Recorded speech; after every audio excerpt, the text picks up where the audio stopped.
Hey everyone, we are here. So good to be back, and we've got, of course, Layman apologist, our I'm co-host. apologizing. Yeah, already I'm off to a good start. Can't pronounce your name.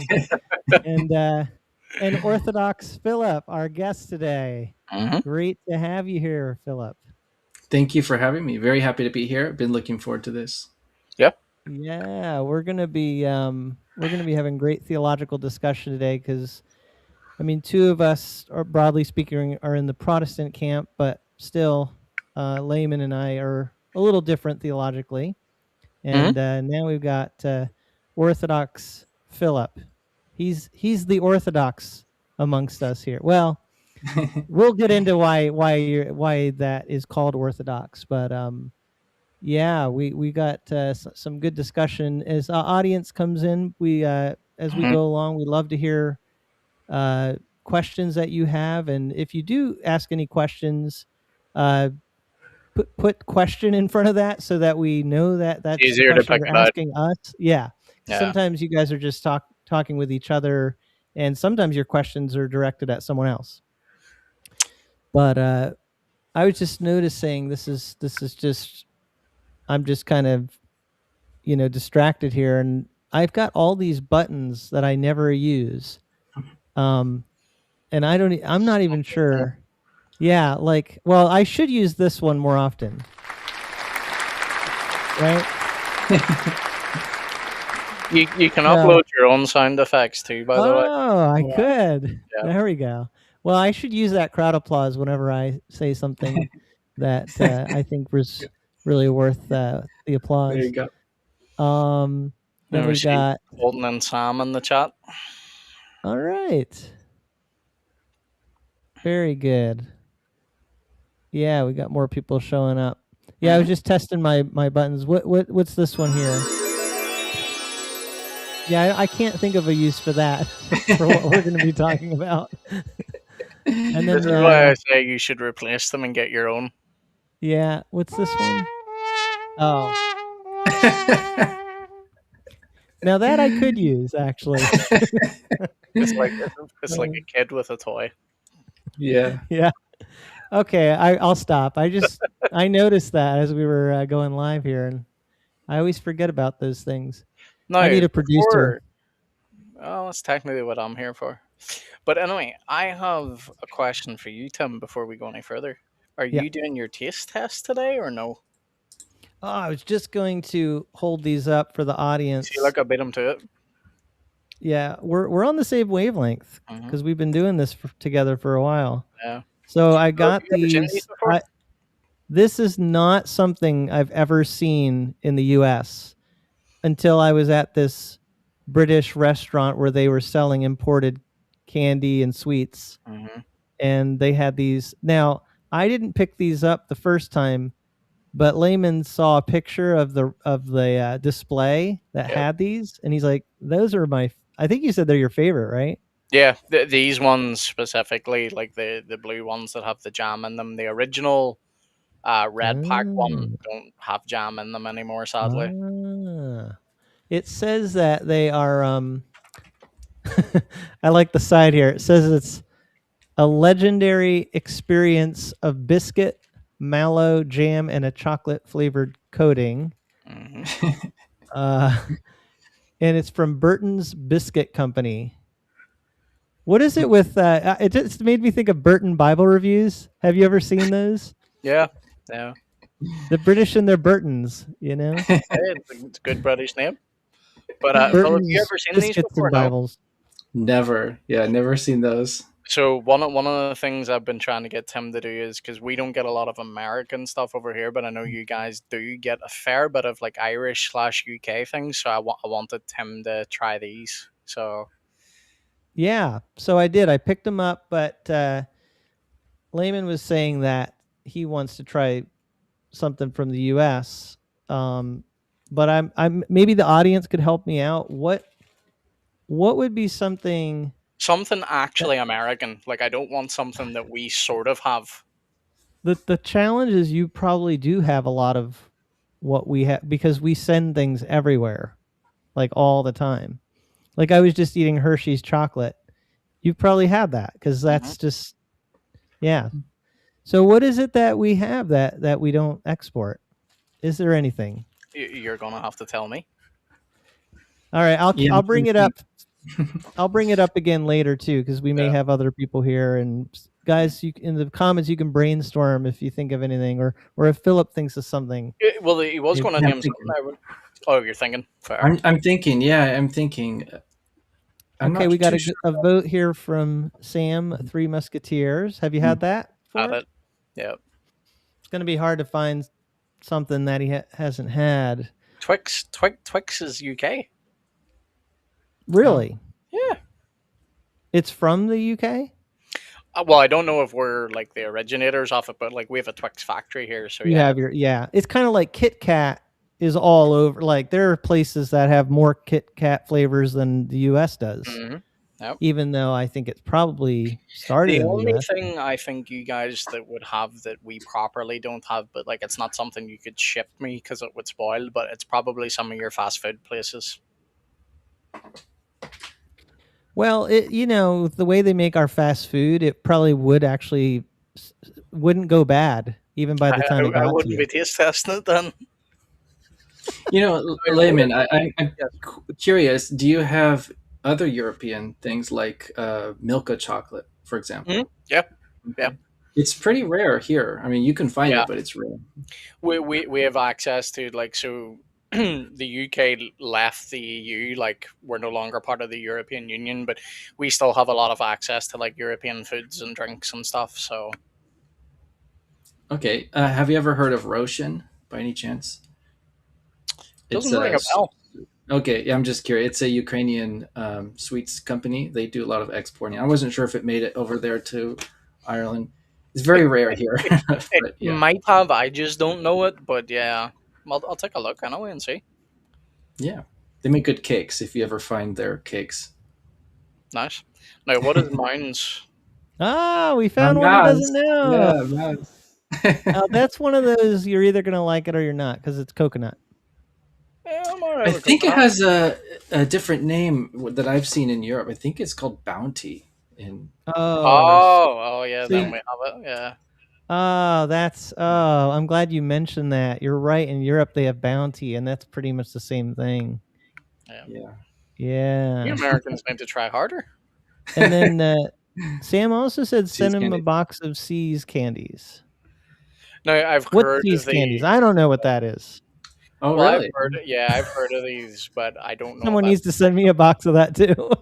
Oh, I thought it was a classic. Yeah, Seeds candies. Yeah, like I Let don't me want to look it up. offend anyone, but like is C's not like part of like the older generation?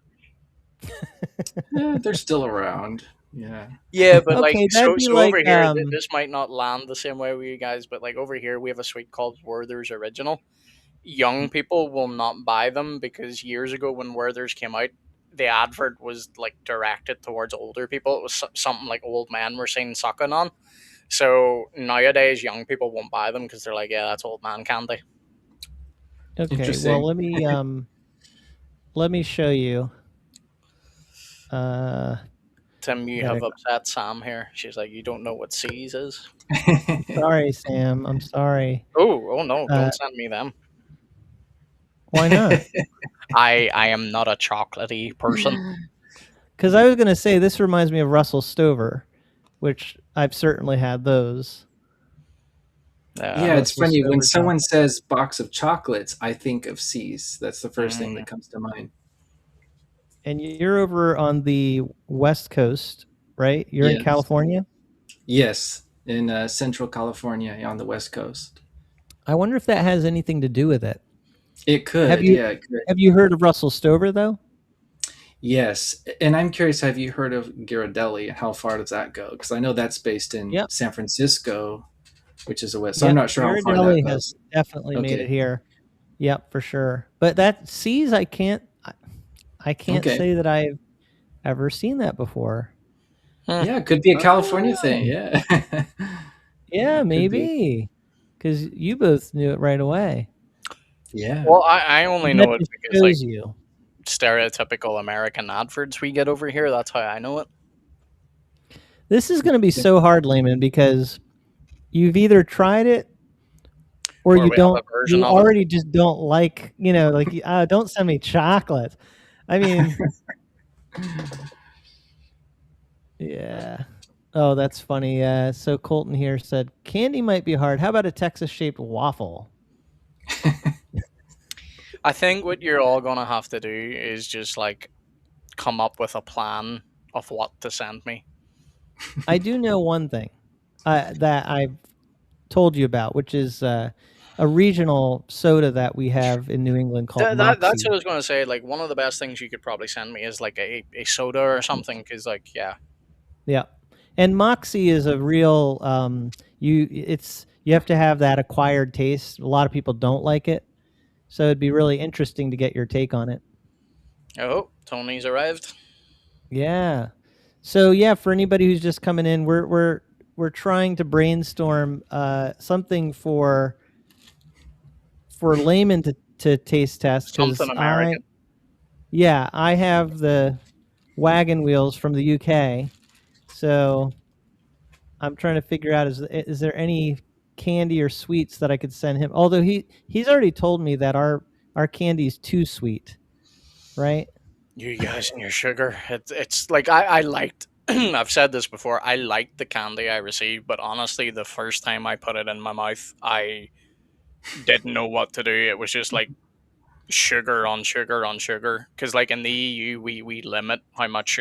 Now, don't get me wrong. We have a lot of sugar in our products as well, but like nowhere near the amount you guys have. So let's just say it was an experience. So Colton said could send a Dublin Dr Pepper. I don't know what the Dublin means in front of it. Dublin, Texas. Oh, thank you. Because he says it's the birthplace of Dr Pepper, not Dublin, Ireland. That makes okay. All right. And then Tony said that he'd send you a I've had one. Lancashire hot pot. I've Oh, had one. Yeah. you had that Yeah. before. It's the American stuff I haven't had, Tony, but they're struggling to come up with ideas here, so I don't know. Anyway, let's Well, move off the food topics. yeah, we'll get into some theological discussion here because we're not getting very far with this candy discussion. Yeah. Well, that's what the audience is Right. for. They can mull that over Yeah. and give ideas. Now, as we talk about orthodoxy and we even define what that is, I do want to say, just as a preface, that this awesome rebind that I got, I have to thank Other way. the Orthodox for this. If I can get it on camera, I have to thank the Orthodox for this because Nick up in Canada, I think he is an Orthodox guy. Mm-hmm. Lion and Lamb rebinding, and Very he cool. he's just does such amazing work. And I do find that like that tradition of Christianity certainly values beauty, values art. So we'll get into that today. But I have to thank the Orthodox for that rebind. Yeah, thanks for sharing. I'll keep that in mind. I have an old beat up Bible I'm thinking about rebinding. I'm kind of shopping he, around a little bit. he would be a good. He's got a waiting list, and you certainly have to wait. That would be the thing I'd want you to know up front. But It's worth it to once you get it finally up. got it, it would be beautiful.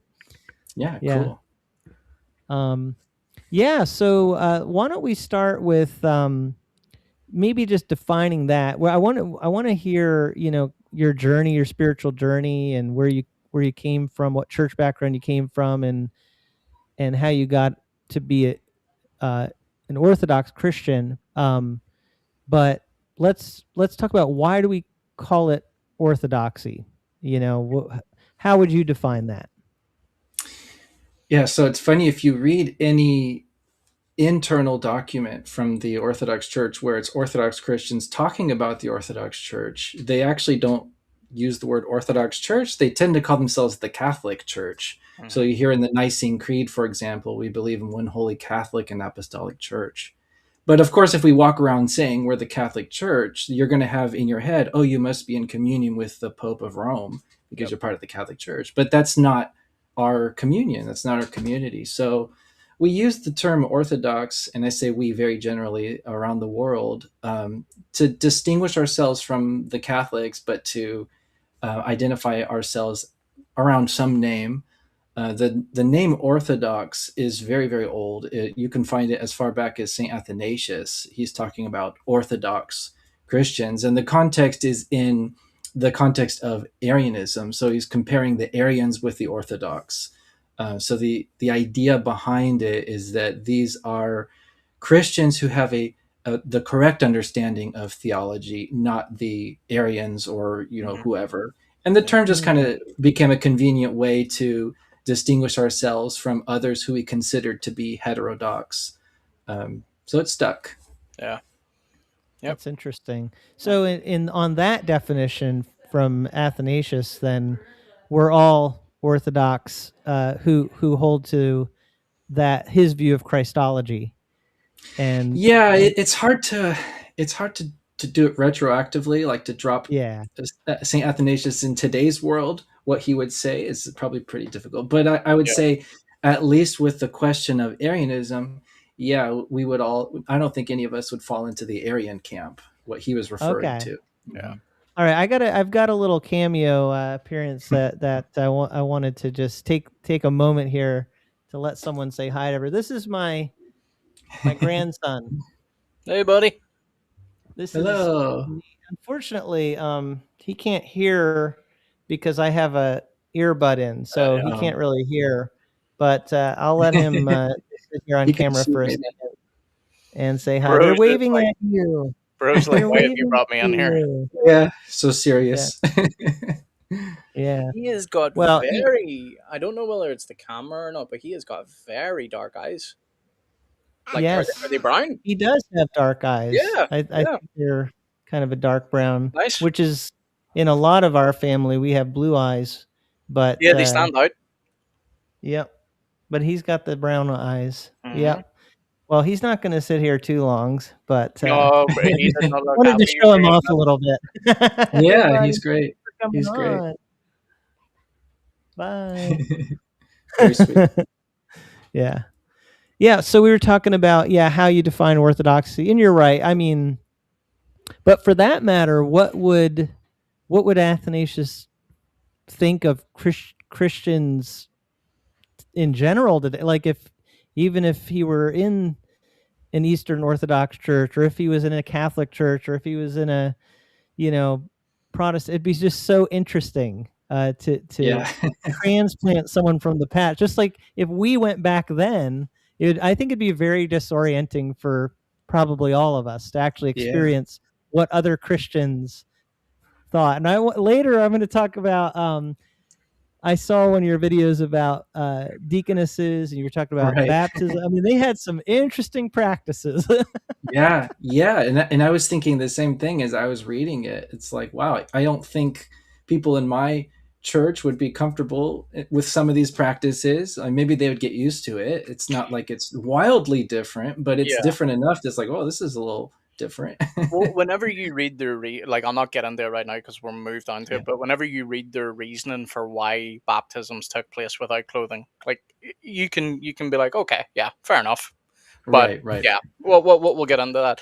Now, I'm assuming that this comment is not for me or Tim, but Kari here.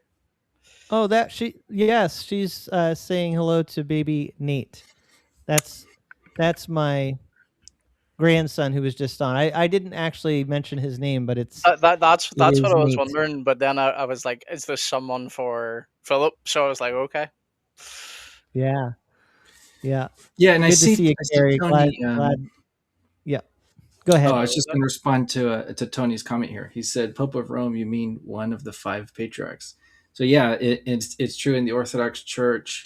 We would recognize the Pope of Rome as one of the five patriarchs if he were Orthodox. That means in Mhm. communion with our church.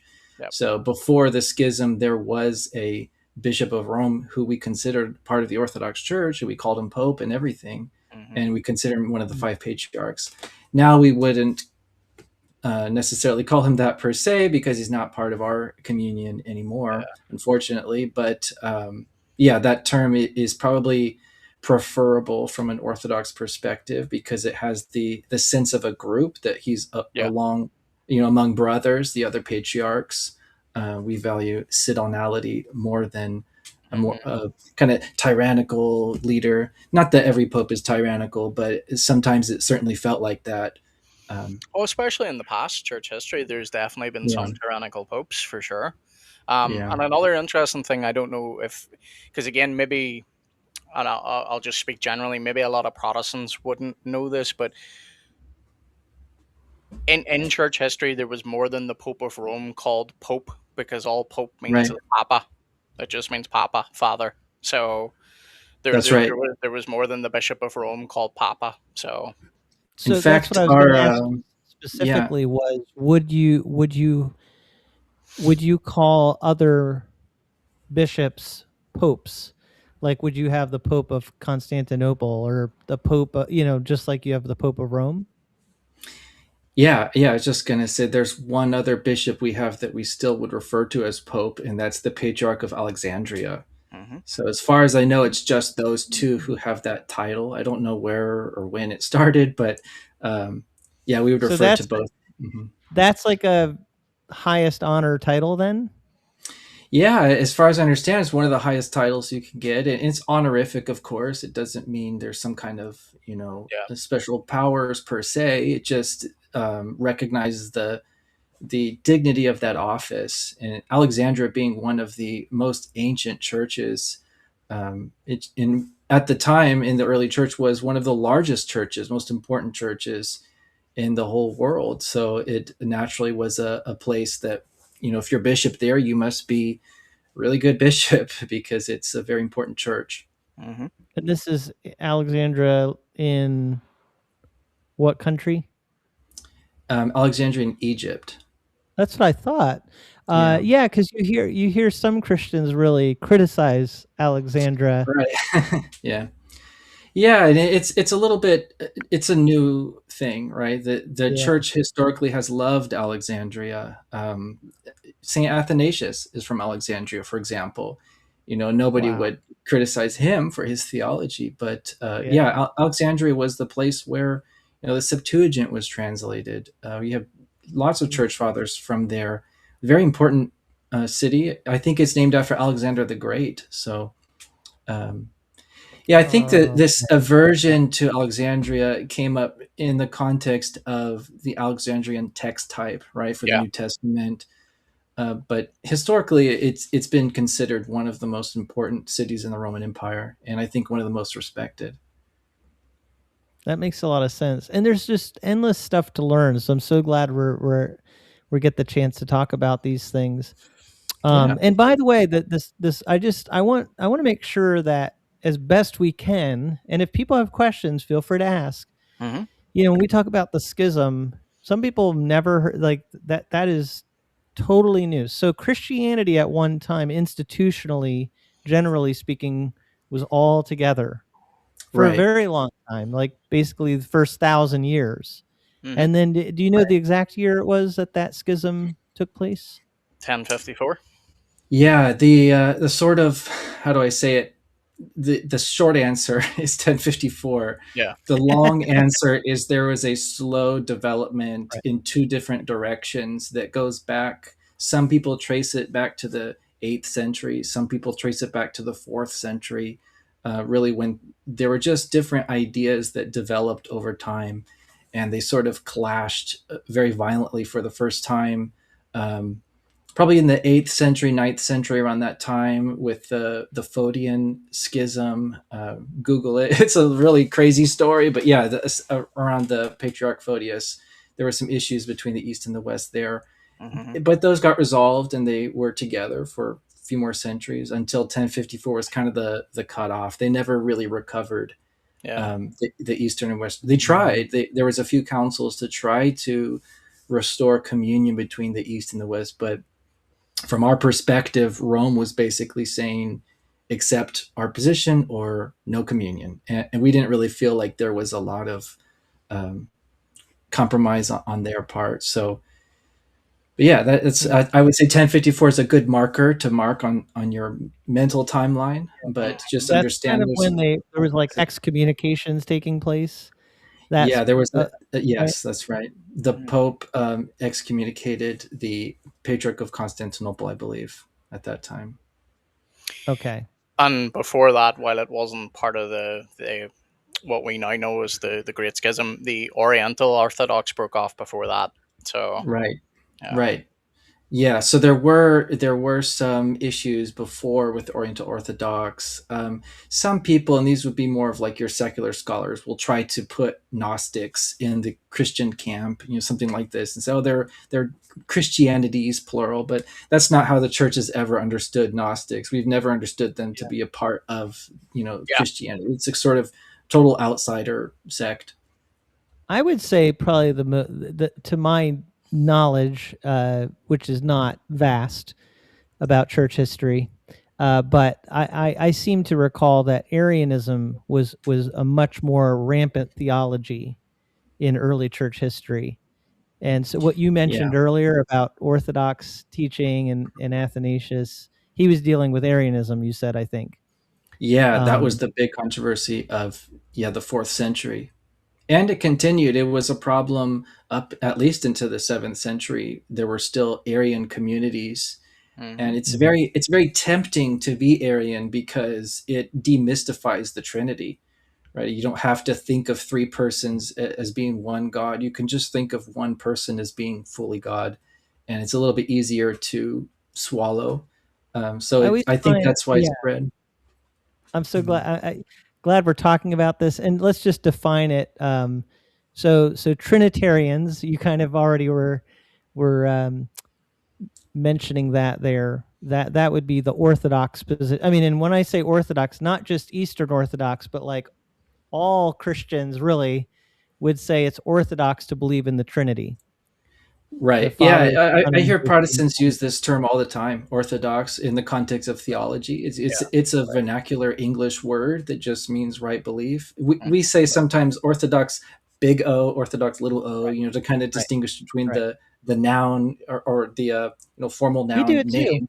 We do that sometimes with Yeah. the word Catholic. mhm, Like, Yeah, we might right, be right, comfortable right. saying I'm small C Catholic because, Right. I Right. believe in a universal church, but I'm not Roman Catholic, yeah. right? Well, some Exactly. Protestants even do it with Orthodox too, because like whenever they say this is an Orthodox belief, like I've had people before ask me if I'm Orthodox because I said this is an Orthodox belief.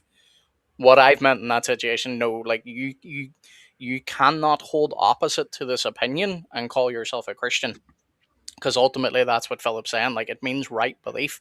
So for you to say I'm a Unitarian Christian, well then no, you're not a Christian. That's the point. You don't hold to the Orthodox faith. So Right. Yeah. Mm. you do kind of have to define it. But yeah, And Yeah, it's so funny, but that's how it Christians, started. Yeah. yep, Christians were having to hash those things out earlier on in church history, and Arianism was very widespread, but that would be the belief that Jesus is not fully God. Right. Um, Right. They have a whole, how do I say it? I don't know if it's a creed per se, but they have a whole bunch of beliefs that they sort of put in the school of thought. One of those is that the Son of God is created. He's the first creation of all things. So hmm he might be the greatest creation, but he's still a creation, not quite at that God level. mm, And that's sort of it interesting. becomes the defining doctrine of the Arians. And in a way, it continues today a little bit in Mormon theology. I think that they kind of align themselves. I think some of them even think of Arius as a hero in a way, at least theologically. yeah, I've actually asked Mormon missionaries about this. They never heard of Arius, but I was really curious to hear their thoughts. I think some of them do see that as kind of the struggle of the apostolic faith Hmm. versus the heretical Trinitarianism. But Well, of course, that's I not what we say. understood, and Layman knows Mormonism, I think, pretty well. They have like, I always get the sense that they think God is almost like anybody, like in the sense that you have the Father, the Son, and the Holy Spirit. They're all God, but plurality of gods doesn't bother them. That actually is. no, Whereas I was actually kind of thinking with Tony is Tony, on the right track Jehovah here. That Witnesses, JWs, yeah, Jehovah's Witnesses, have what I tend to think of as more like that classic Aryan view. Could Classic, be, yeah. yes. Classic, yes. But most Mormons also do subtly fall into Arianism as well, because ultimately Interesting. we confess three persons, one being. If you look at the Mormon statement of faith on their website, they confess three beings. Three beings indicates three gods. So that falls into polytheism. Then, whenever you move into their doctrine that they believe that they can be exalted onto godhood and that they can go and populate their own planet, yes, they see no issue with multiple gods. Right. Yeah, because Mhm. well, even God, if and this is a whole other video, but it's okay. We're taking a little sidetrack here. Yeah. For Mormons, there's a heavenly Father, but that's an eternal progression. Like you can keep going back to, Mm-hmm. at least to my understanding. So it's not Oh, yeah. like there is one God really, No. according to Mormonism. Well, Hmm. most, I'll not sidetrack us any further, but I'll just say this briefly. Modern Mormons deny this, but it is in their oldest teachings from like their prophets and stuff. They originally believed that God the Father was Adam and that he achieved Oh yeah, they had. godhood. Wow. Yeah, their original beliefs were. I mean, they're still. Well, why do you Yeah, think they're distancing themselves? Like they know yeah, it's not yeah, yeah, salvable. yeah. So Anyway, we're actually gonna steer back here toward well, orthodoxy. before you go, pull up Colton's comment. That's not escaping. What is this? In reference to what I said about ruling planets, Colton's Oh comment. yeah, he said, "Bro, it's hard enough to manage a household. I don't want to rule a planet." Yep. That is Yep. true. Yeah, Yep. for sure. Well, that's interesting. If Paul said, if you're going to be a pastor, you have to be able to manage your house. Well, what do you have to be able to do to rule a planet? What's Yeah, what's the qualification to rule an entire planet? it's a good question. Anyway, Mm-hmm. I want to hear, and I'm going to show here that you have a YouTube channel. Mm-hmm. So you've been doing a lot of studying and learning. Um, so what got you into doing YouTube? Like, was this something that you planned to do, or kind of something you stumbled upon? And how did you go about starting a YouTube channel? Yeah, I've been wanting to do one for years. I think the first idea I had was back in probably 2019, so Mm-hmm. years ago, but I didn't get around to doing it until last year, just for Mhm. various reasons, getting distracted with other things. Okay. But yeah, I've long wanted to do it. I love reading and studying when it comes to the Bible, church history, patristics, early Christian iconography is one of my niche interests. But yeah, I wanted to share some of these things that I was learning, and because it's kind of niche topics, and there's not usually a lot of people who want to go super super deep in your Mm-hmm. close community. But I figured, okay, well, maybe online, if I have a broader range of people, maybe I can find people with other similar interests and kind of make a community where we can bounce ideas off of each other. So I focus a lot on learning and sharing what I'm learning. That's essentially the idea. Cool. It's not. I would say it's not an aggressive channel. It's not like it's going to be trying to debate everybody or start drama. I have no intention of having any drama. I love learning and sharing information. That's what it's about. That's awesome. So, folks, even if you're not Orthodox, like if you're a Protestant, go drop him a subscription and watch his videos. Like it's good to learn what others believe, even if you do not hold to those beliefs yourself. So go subscribe. Yeah, what we find is people from different backgrounds, they're not all the same.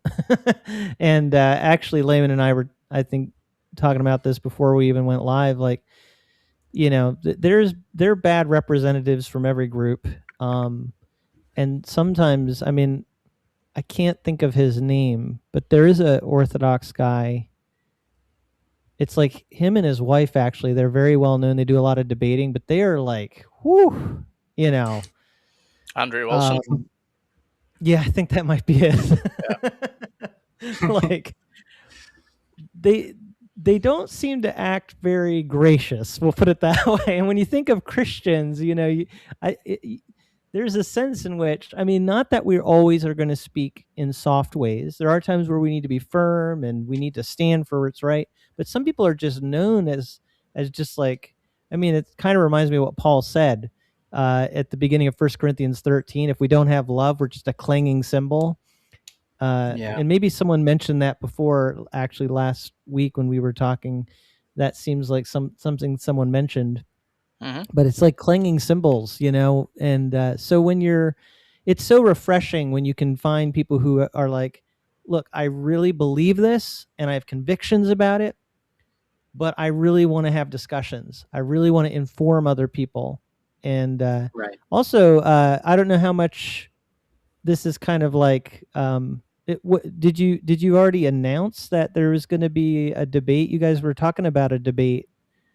um Oh yeah, no. Well, I haven't found anyone for him yet, so Okay, we're yeah. So not that's not announcing really a, but Philip is willing to even do debates at times, and I think that's great. it. Hmm. But at the same time, you're not always in debate mode, where you're just like constantly pounding on people. Hmm. Right. Yeah, and the only thing I'll add is it's funny that online there's a lot more aggression than in the churches themselves. So if you walk into an Orthodox church, it's the energy is very different, very welcoming, very kind people. Mm, Hmm. And I stay active in my church, and I try to bring some of that energy back into the online community if I can. Yeah. I'm active in our outreach ministry, so I try to have the same, consistent attitude there online, because I think it is easy to get carried away in online culture, and it One turns hundred really percent. ugly real fast. Yeah. Yeah. Like Tim will tell you, like when it comes to me, and like I love Muslims, like as the people. I hate and detest Islam, and there's sometimes even I have to keep myself in check, or my boys around me keep me in check too, because like sometimes it's just common sense goes out the window, and it's like nah. yeah, Yeah, it's I tough. understand it. It's tough online. We're being lured in. So tell us then about like your background, because you didn't start out as Orthodox. You grew up in a different background. So talk about that journey. Where did it all start, and how did you ultimately move toward becoming Orthodox? Yeah, I consider myself very blessed to have been born into a Christian household. My mom and dad were both Christians. My dad was a Pentecostal pastor, and that's how I was raised. So I was always around the Bible. I was basically born with the Bible in my hands, and had a pretty decent Mhm. education in Christianity. I went to a Christian high school, and I was very active in my church. So I took my faith very seriously, my whole life. And when I started to go to college, I took some classes that I found interesting. And one of those was the philosophy of Eastern religions. And with Eastern, it means like Far Eastern, Buddhism, Hinduism, Shintoism, these kinds of things. And it was all new. It was totally new information. I found it very interesting. But the key takeaway from that was really trying to understand, why am I a Christian, and how do I know that my faith is correct and not one of these other religions. So I think at that time I started to maybe develop some critical thinking skills and applying those to my faith. Some questions I felt had good answers. I was firmly believing in God throughout that whole time. But other questions maybe didn't have good answers, at least what I felt at the time. I was asking people, for example, about the Bible canon, church authority, things like this. And it just wasn't clear from what I was hearing. So I decided to do more research and study the church. And somebody had mentioned online that there are letters written by people who knew the apostles, and that blew my mind. No one ever worded it like that before. Like there, I thought it was all blank until Martin Luther. That's kind of what I thought. But That's yeah, me, it fascinated me. It fascinated me that there was actually people who knew the apostles who left something in writing. I said, well, I'll see what they have to say about things. So that's how I really fell in love with patristics and church fathers, and reading those. And at the end of the day, I settled with Orthodoxy because I felt like it was the most familiar to that group, the patristic group. And some of my favorite fathers would be like Saint Irenaeus, Saint Ignatius. These are very early fathers, but also like Saint John Chrysostom, who's one of the great biblical commentators of church history. We would identify him with orthodoxy. So just looking at the church fathers really made orthodoxy seem like the closest to that church, and that's what really attracted me to it. So about 10 years ago, I made the decision to become Orthodox. So you said your father was a Pentecostal pastor, is that right? Right. So was that a Pentecostal church you were in for a time? Yeah. So I was my childhood was in a Pentecostal church. Around my teenager years, my mom and dad separated, which forced us to close the church, unfortunately. But yeah, at that time, we ended up at a Baptist church, and that's where I sort of settled throughout my teenage years. And I consider that a very formative time of my faith. And my conversion to Orthodoxy, in my experience, was not conversion. I feel like is too strong of a word, because I took with me so much from my Christian faith. It was more of a difference in practice. Of course, I had different beliefs; they're not the same, obviously. Right. But it was, in my experience, it was a development of my lifelong faith, is what it felt like. So it wasn't. There were some cognitive dissonant moments for sure, but it wasn't. It wasn't like, oh my gosh, God doesn't exist. My life is a lie. Like it wasn't. Something like that. But it was like, okay, I think that my church is probably not exactly what the historic church was doing. I should probably find something a little bit more familiar to what the apostles would have believed and done in their churches. Yep. No, not because I want to come back to this, but I see we've got our first question here from Sam. She said, "Is there a difference between Eastern Orthodox and Greek Orthodox?" No, Greek Orthodox would be a part of the World Orthodox Church. So there's lots of Orthodox churches. Anytime there's a nationality connected to it, like Russian or Serbian or Greek, it's referring to the jurisdiction. So there's a city where a bishop lives, and he's the leader of that community, and that community would be named after whatever country that city is in. So, for example, Russian Orthodox have as their head the Bishop of Moscow. Greek Orthodox would have at their head the Bishop of Constantinople, and so on. But it's more of a jurisdiction. It's like the authoritative kind of governing term. It doesn't refer to a difference in faith whatsoever. We all share the same faith, same fathers. That makes sense. Yeah, I often will use, and you can correct me if this isn't really technically right, but I often use Eastern Orthodox as a term just because I think of church history and how you have like the West, that kind of the tradition that often was associated more with the West, and Roman Catholicism fits into that category. And then the Eastern Church became largely identified with Orthodoxy.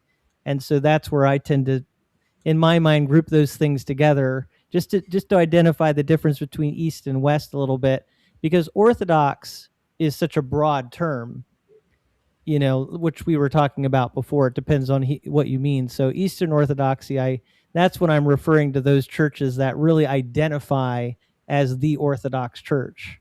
Is that basically correct? Yeah, the way that I approach it is you always have to look at who you're talking to. What terms are they going to understand? Right. I think that's really what it comes down to. We're not really sticklers on. Some people are sticklers about these things. I'm just saying, use language that someone will understand. Right. I mean, historically, the church was East and West. Yeah. And it just tended to be that they split along Eastern-Western lines. So I think that Eastern Orthodox is speaking to the historic reality of that East-West split. Are there Eastern Orthodox churches in the West? Of course there are, and that's a little bit confusing. But I know.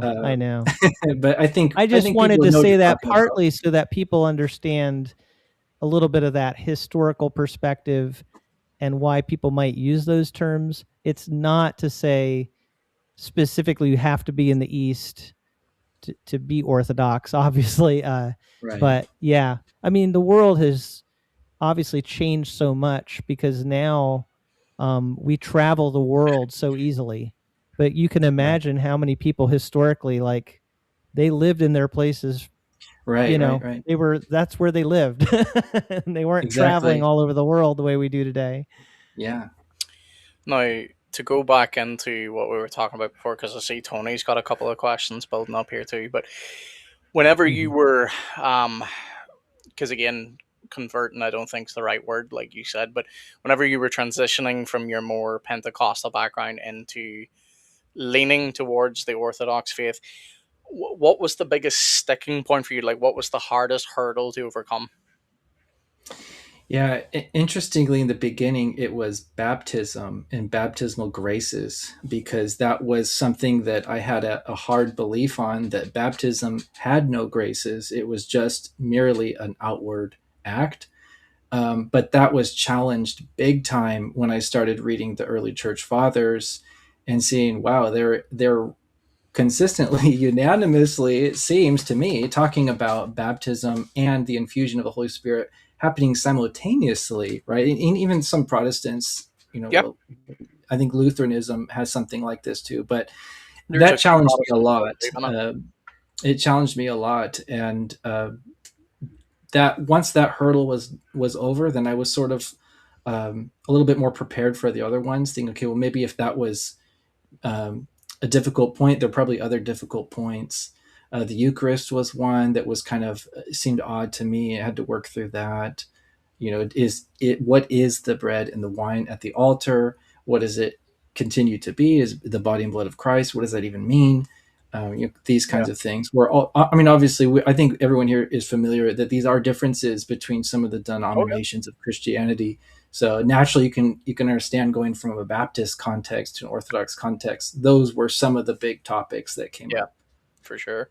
Because one I normally hear, to be fair, it's normally from people I know that have went Catholic, but one of the hardest parts for them is the Marian dogmas. They find that Right. almost the final hurdle. So Yeah, that one did come up. At that point, I had sort of learned to trust what the Orthodox were saying by the time those discussions came up, and I found out that trust is actually a big component of learning about your faith, because you don't have time to study everything and be an yeah, expert on everything, right? So at some point, you have to just throw your hands up and say, "Well, I trust that this is the church's authentic teaching." Um, yeah, you just don't have enough years in a lifetime to be an expert at every single doctrine. So I yeah, kind of got through the first handful that were challenging, and then sort of said, well, I'll just trust the hmm, church is teaching on this from here on out. fair, fair. Put a question up here from the audience. Yep. What's happening with the Russian and Ukrainian Orthodox churches? Oh boy. If you don't Yeah. know, Tony can maybe give a bit more background, but I'm assuming he's just talking maybe more. Tony, correct me if I'm wrong, but maybe more politically. I don't know. Yeah, I know exactly what he's talking about. Actually, my wife is Ukrainian, so I'm caught up right in the middle of this, unfortunately. Oh, there you go. Um, Hmm. but yeah, I'll try to be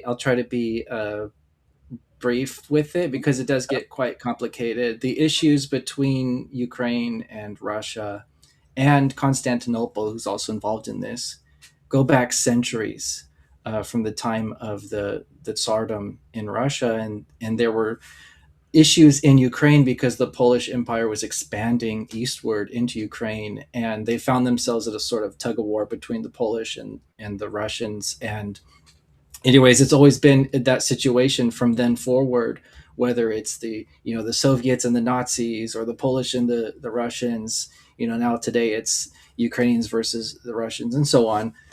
um, but those politics always somehow end up affecting church politics, unfortunately. So I never see church politics in a vacuum. It's not like just one Yeah. day a bishop woke up and said, I'm going to cause a big problem in the church. Like, there's usually some political things happening, and this is no different. There's I'll just say it like this: there's a certain vision for the Ukrainian church that exists in Russia that's different from what most Ukrainians see themselves as. And these Mm. two different visions are clashing. Yeah. And they have to do with an understanding of what is Ukraine. Is it a sovereign, independent country, or is it a part of the Russian Empire, which needs to come back because the Russian Empire is better than the current situation.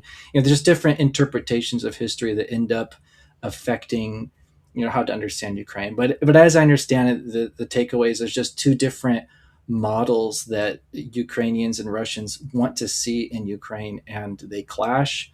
The Patriarch of Moscow has his view. The Patriarch of Constantinople sided with the majority of Ukrainians, but some Ukrainians, of course, are some caught somehow in the middle. They agree with the idea of what the Patriarch of Constantinople wants to do, which is a completely independent church, but they want to do it in the right way.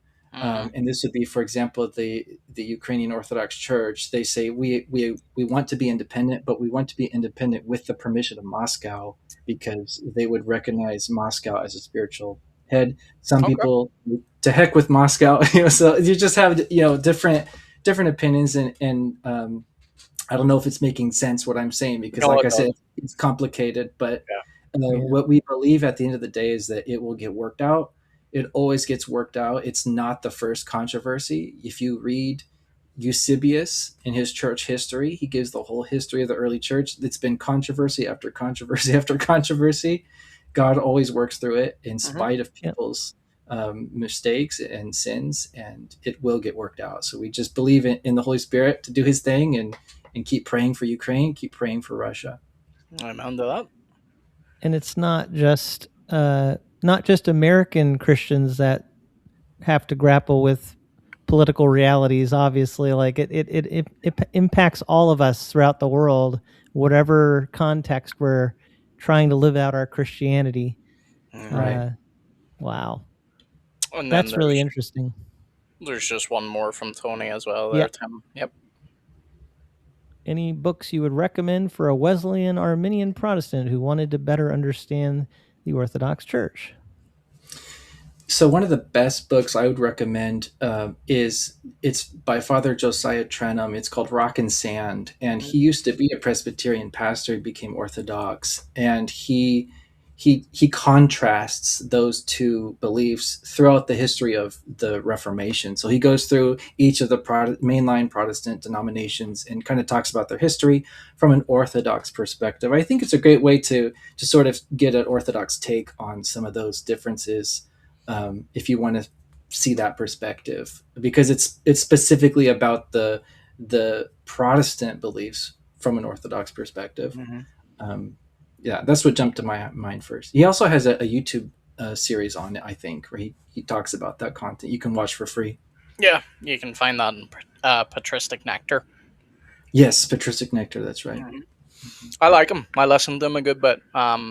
He's got a good relationship with Gavin Ortland as well. So, okay, yeah, I didn't know that. Also, Tony, I would say if you can, like, it's pretty cheap on Amazon at the minute, pick up the Orthodox Study Bible. There's some good notes in there. Yes, absolutely. That's a great one. Now, that's a good segue, Tim, into the... Well, it looked like Tim had a question, so maybe I jumped the gun there, but I was going to say that's a good segue into the Bible translations. I do want to talk about that, but I before we get there, because that's a that's a great topic. I'm going to run to the bathroom. I'll be back. Yes, you go ahead. And let me see if I can just get us. I should be able to do this better now, but I have such a hard time. There we go.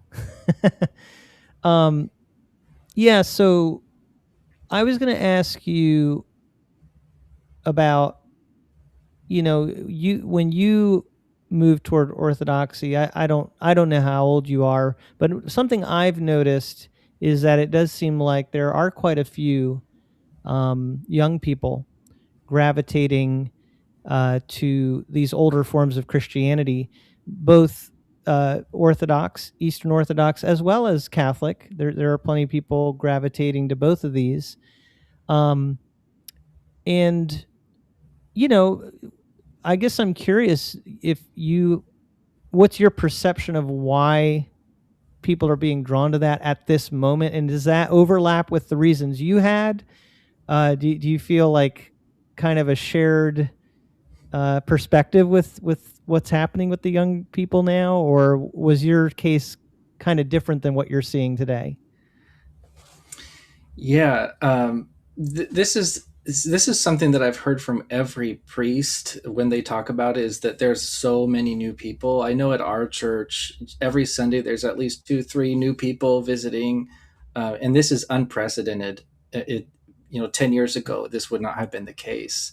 It would have been like a You were community of really ahead of the curve then.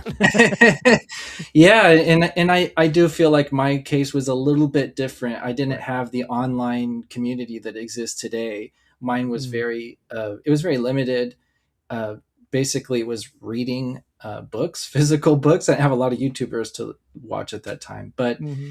yeah, I can say that in my experience talking to other people who are converting, a lot of it is this world just seems to be going in a really bad direction. There's a lot of um, just craziness politically, morally. It's becoming really insane, and it's obvious that there has to be something more stable, more original, more authentic than what. And a lot of churches are selling out to worldly ideologies, right? Like That's true. whatever is trending they just go along with it. And a lot of these young people are saying, well, this can't be right. Like there has to be some objective truth, something unchanging. And so I think that attracts them a lot to these older denominations, because they see something ancient and stable and timeless, and they're attracted to that.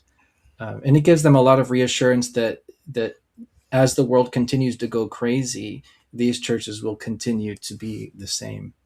Yeah.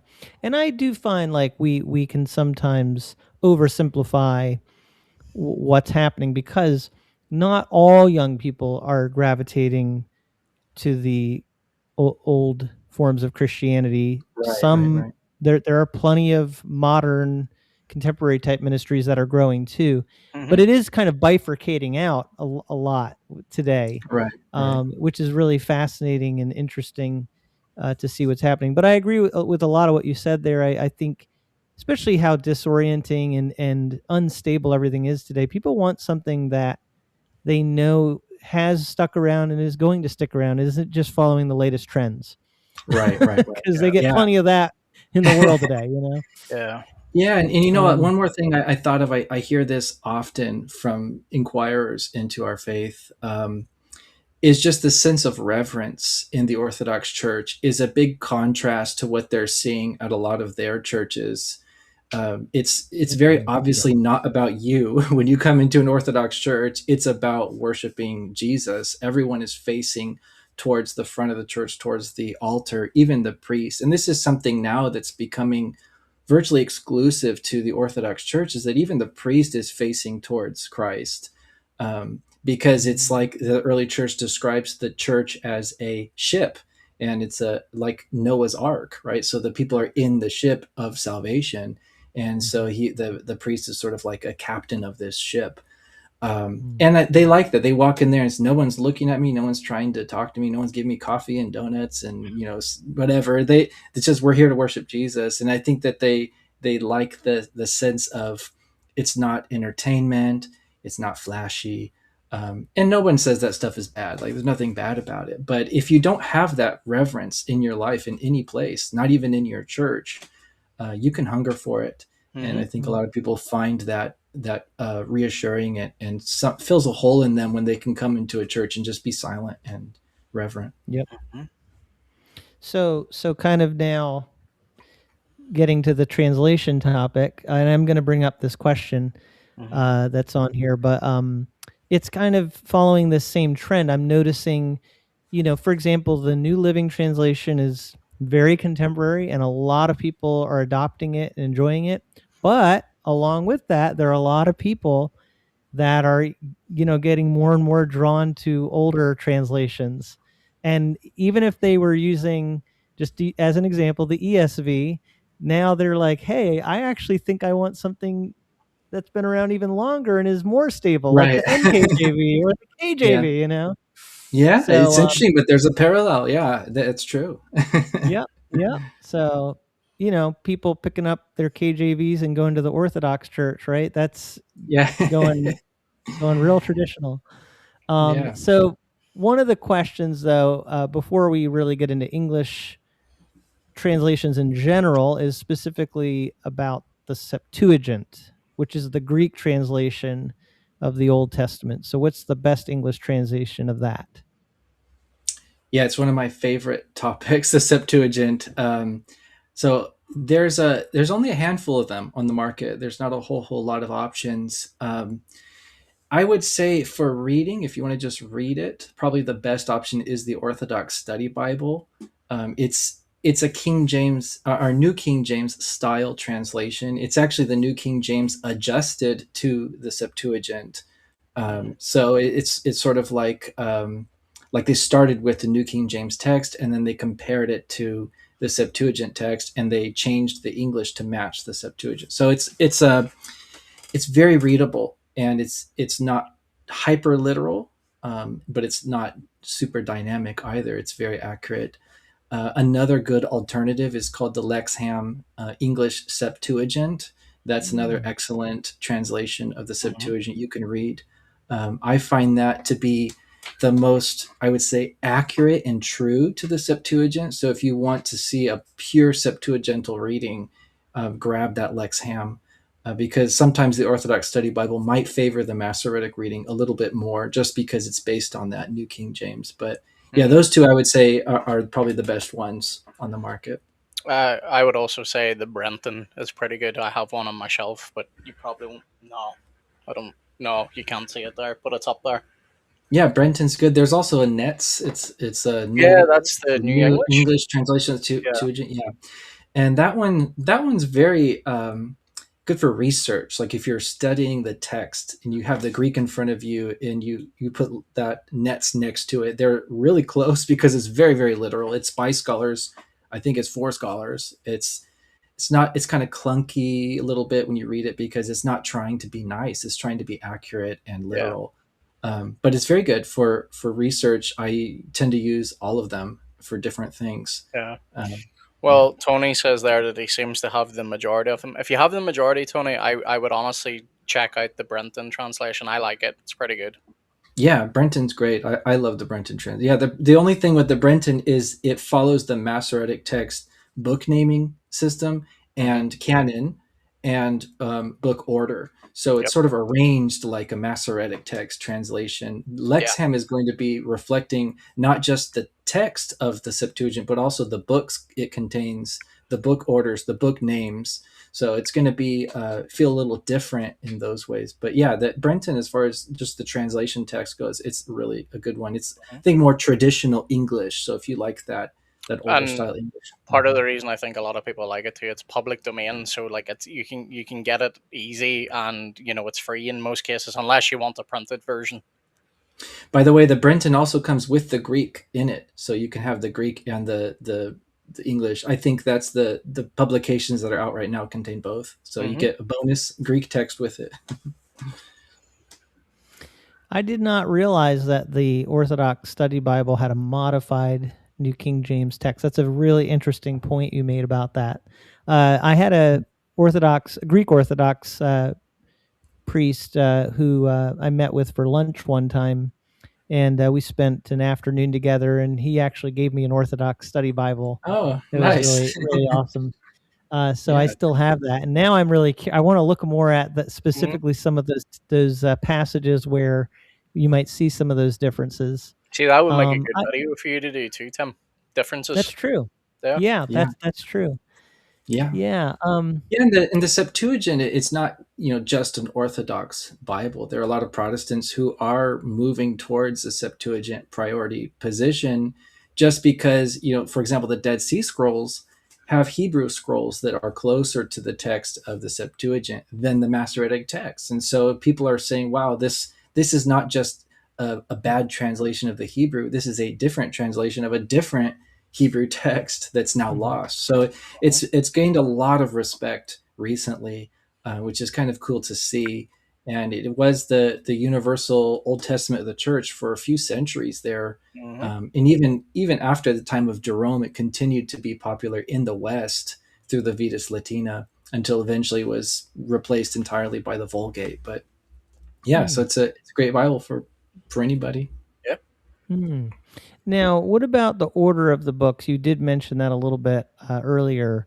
The Masoretic order versus the Septuagint order of the Old Testament. Which one would be more what a lot of English Bibles would be more aligned with?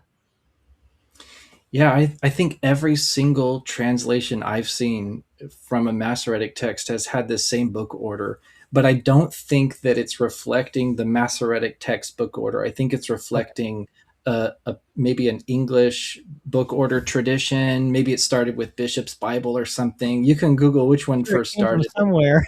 Came from somewhere, but it's been very stable. And I think the book order, at the end of the day, it doesn't really matter that much. Originally, the Bible wasn't even in one volume; it was in Right. scrolls. So the idea of having a book order is more of a convenience than a rule.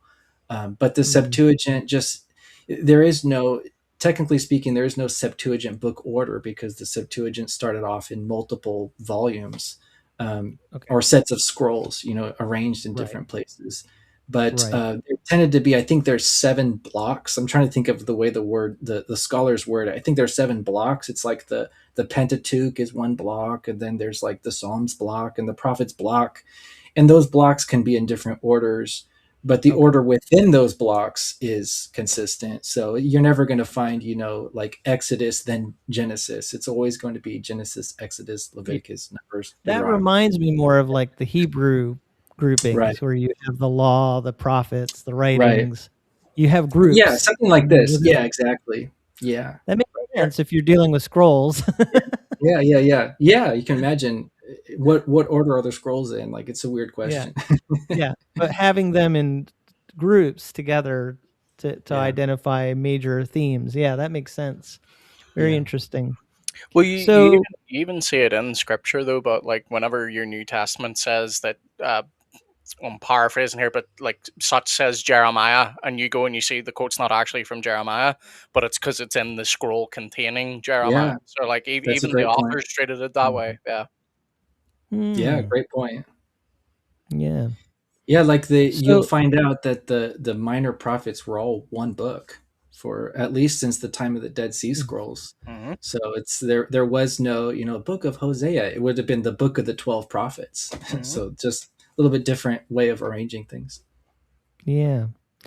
So one of the interesting things about the Old Testament is the amount of books too, which books we include. And so when you say Masoretic text, I think part of that would be the Jewish tradition of what they consider to be the Old Testament canon versus the Greek canon. Oops, I'm getting a little bit of freezing on my end. I hope you can all hear me. Yeah, I can Can you still still see you. hear me? Yeah.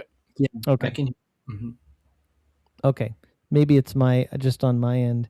But so what, maybe just talk a little bit about how do the Orthodox view the Apocrypha in comparison to Protestants and Catholics? What are some similarities or differences between those other traditions?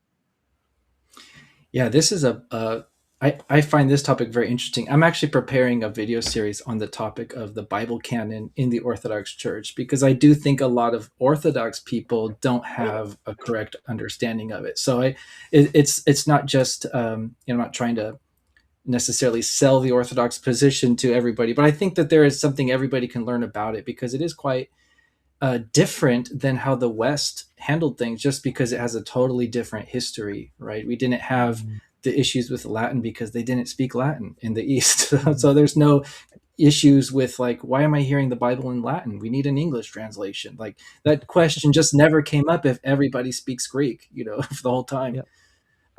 But anyways, about the deuterocanonical books, as we would call them, we stole that word Mm-hmm. from the Catholics, but we find it convenient.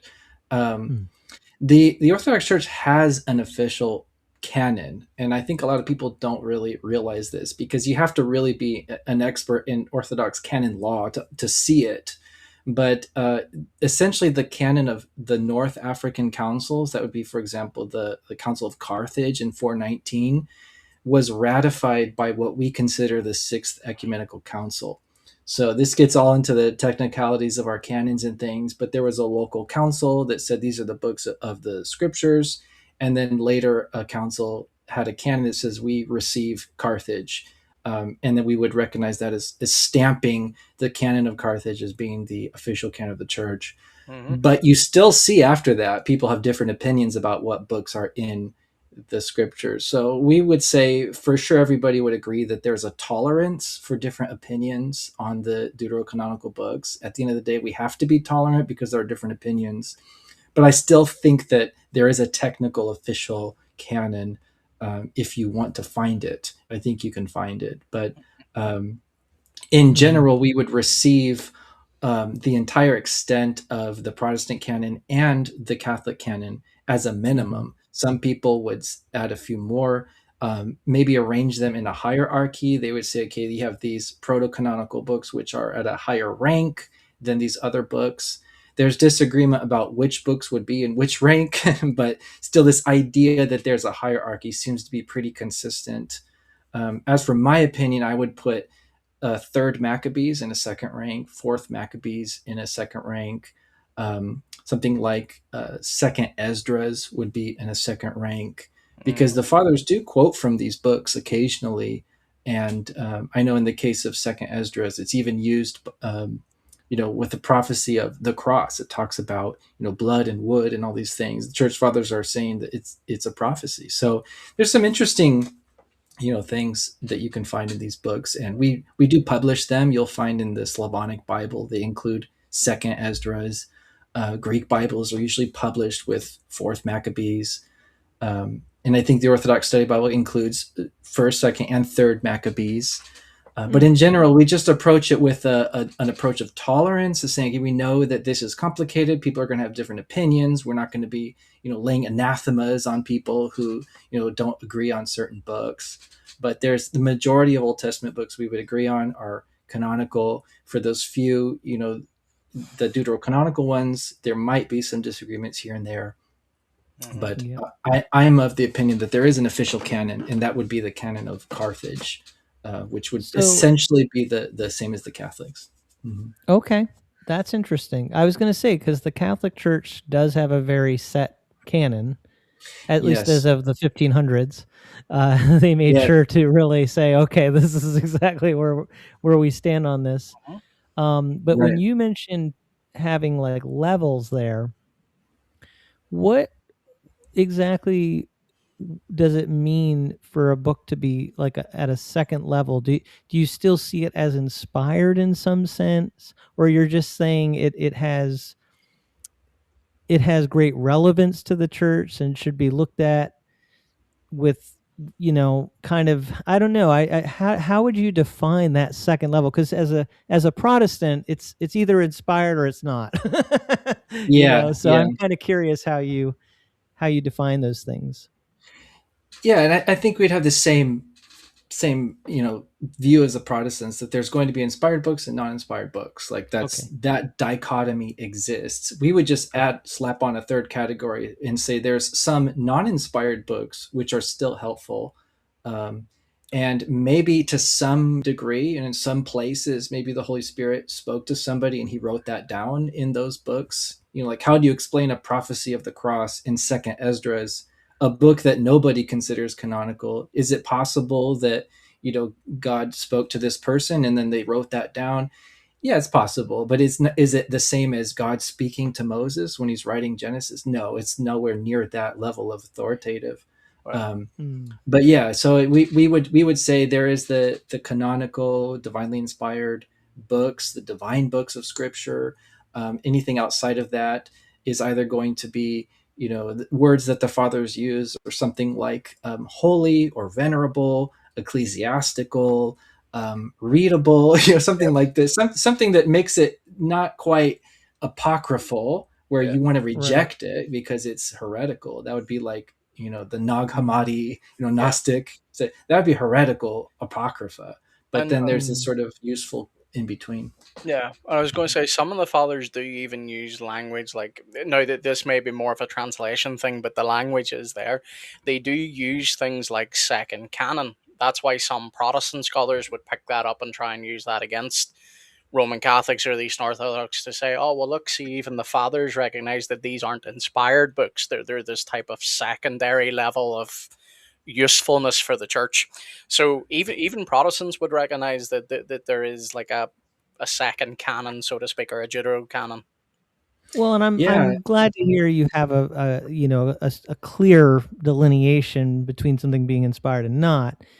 My only, I guess, thing that's just hard for me to grapple with is if a book's not inspired and we start putting it in a Bible, it still elevates it in ways that because to say something is useful, I mean, there's a lot of useful stuff even being written today. At what point, but it is almost like we're saying, well, it's not only useful, it's special because it's so old. And I don't know, I struggle with that personally because I don't want people to be confused as to what is inspired and what's not. Um, but obviously I'm coming yeah. at this from a different perspective. Mm-hmm.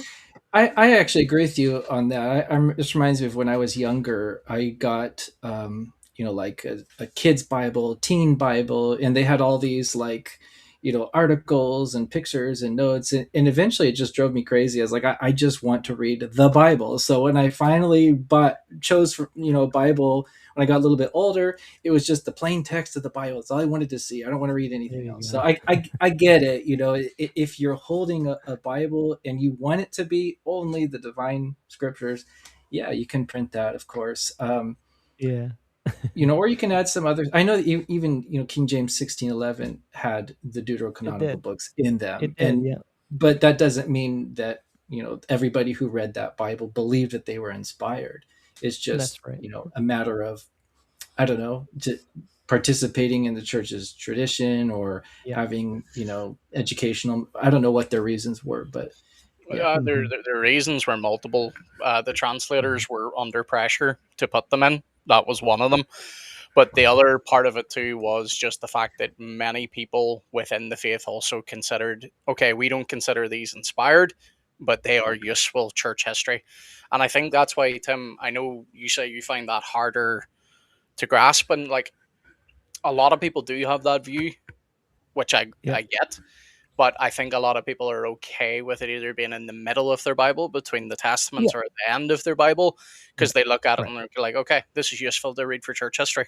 So, But what if, for example, I had a book that had, I don't know, the Bible, the Deuterocanonical books, and Pilgrim's Progress? mhm. At what point is it like? I mean, because I would say Pilgrim's Progress historically has been incredibly impactful in the church.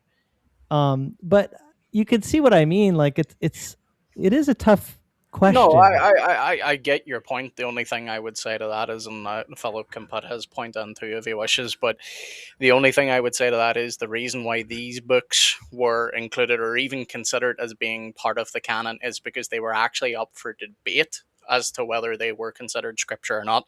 Pilgrim's Progress isn't. I know you're not making that direct comparison. I know you're just saying, well, like, where do we draw the line? And I get that. But part of the reason why the Deuterocanon was even considered was because they were debating this throughout church history. Yeah, Like, is this and inspired? yeah, Is it not? yeah, yeah. Yeah, and it's important to I get remember that. too the whole idea of having all the books of the Bible in one physical volume is not, wasn't there for centuries. That was something that developed into the church over time. The Bible existed as how we refer to it as books, right? There were different books Yeah. in a collection, and they eventually started printing them in one volume. But yeah, so I think that there was some, it took time to develop this transition from a set of books like a little library to having one volume of the divinely inspired scriptures. Maybe there's Hmm. different differences in how that developed. Hmm. And then when you had the printing press making these available on a mass level, I think that just put a whole different dynamic on it, when it's Yes, like, okay, absolutely. and that Yeah, kind of speaks to the King James, like Layman said, like there was pressure for them to include it. I can see that would have been tough at the time to know what to do. Here yeah. a lot of people are going to have this Bible, What do we include? Right. Right. Mhm. Really interesting. Yeah. No, there's been a good bit of chat here. I don't know what we've missed, but if anybody has a question, put questions so we can see it. That way it's easier. Yeah, I guess my only other question about translation is, you know, would you say that there are English translations? That's one question that I have. And then the other, actually, I want to make sure I remember, is about Greek, because the New Testament is Greek in its original form. So do Orthodox just go ahead and use that, or do they use an updated version because Greek has changed some? Yeah, that's a great question and a fun question. Your first question, remind me, was the Well, we can go back. We can circle. But that's about okay. English translations. What Oh, English kind of translation. Yes. what tends to be used? But why don't we talk about the Greek a little bit here? Sure. Yeah. Yeah. So the answer is yes. They actually, we hear the New Testament in its original language. It's not updated. They read the original, Kini, or how they, or Koine, is, some people say Greek, Mm-hmm. in the churches, and Greeks apparently can understand this. I Mhm. imagine it's similar to when we read Shakespeare or something. Maybe even the Right. King James can feel like that. It's not the same exact language as modern Greek, but it's Yeah. understandable enough, and Right. they just never changed it. There are Bibles in modern Greek. Modern Greeks can read the Bible in their Mm, current form of Greek, but in the churches they continue to read Kini Greek. that makes sense. Yeah. Orthodox churches, they would tend to hold to things that are historic and have been Right, there. right, And if right. you're talking about the inspired scripture, Yes. yeah, I could Yeah, imagine. and that's the I that's don't the think we want to challenge, change right? that. Yeah. And I guess Protestants, go through some of the same debates, about translations. Is when should you translate? How different should the language be before you translate? And if you translate, aren't isn't your translation uninspired, but the original's inspired? So how do you, what do you want to hear, the inspired That original or the uninspired translation? So there's they still there's debate about this similarities. stuff. I Yeah. would say that it should be easier Yeah. if you're dealing with translation, because you're not dealing with the original. But when you're dealing with the actual original, like this is what the apostles wrote, then do you? But at the same time, I could see there could be a real usefulness in having a modern Greek version. So Mm-hmm. maybe having a parallel Bible where you have Yeah. the Koine on one Yeah, side and yeah, a yeah, more yeah. modern. Maybe that's the way to go about it. But what about Yeah. English? Do they do? I mean, I have actually an Orthodox coworker, and I get the sense that he uses various translations. Um, but do there tend to be ones that are like the most trusted? Yes, there are. There's a few favorites that the Orthodox Okay. communities tend to have, Mm. which really reflects more of the history of those Bible translations than their quality. I think there are a few Right. translations that are probably more Orthodox, but are not very popular in the Orthodox communities. But one that's surprisingly very popular is the RSV. And the Okay. reason why is because on the RSV translation committee, there was an Orthodox Christian, and Oh. so they kind of had a foot in that process. Mm-hmm. And so the Greek Orthodox Church in America adopted the RSV, semi-officially. And I've even looked at some of their Right. liturgical text in the front. It says RSV, from the translation RSV. So it's Mm. something interesting that just because they had a part in that development, that became something that they felt safe with, even That's though interesting. it's arguably it's probably one of the least orthodox, at least from our tradition. It's a Masoretic text, critical text Yeah. translation. It's chunking out pieces of the New Testament, putting it in the footnotes, the 1952 version. But just the Mm. fact that we had somebody on that team, Yeah. made it That respectable. makes sense. And Yeah. yeah, That's interesting. And they did another one. come up with like my understanding with the RSV is it was meant to be ecumenical. Like it Right, has very right. much has that aim to it. And so it has like all the even deuterocanonical books and Yeah, they yeah. translated it all. Listen Yeah. to me try to say that. And it's funny because you're right. It started off as an ecumenical project. The intention was to make a Bible everybody could use.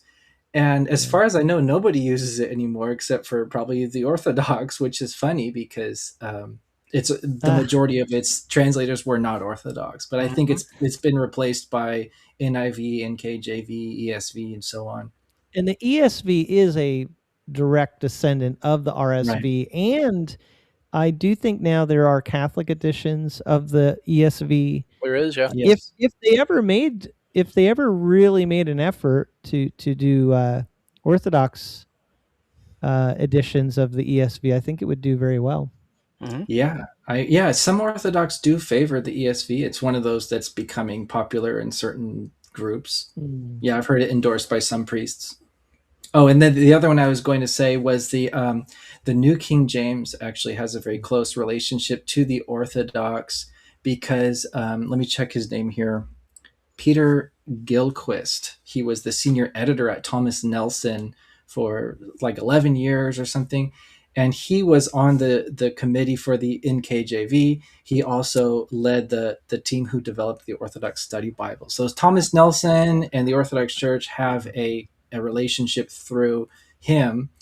And the New King James, I think, is better than the RSV because it is a Byzantine type text. Mhm. It's That's going to be true. translated from the Textus Receptus, which is made from Yeah. manuscripts from Constantinople, Yep. from post schism Eastern Church. It's as Orthodox as it Yep. gets, and that's the one you'll find in the Orthodox Study Bible.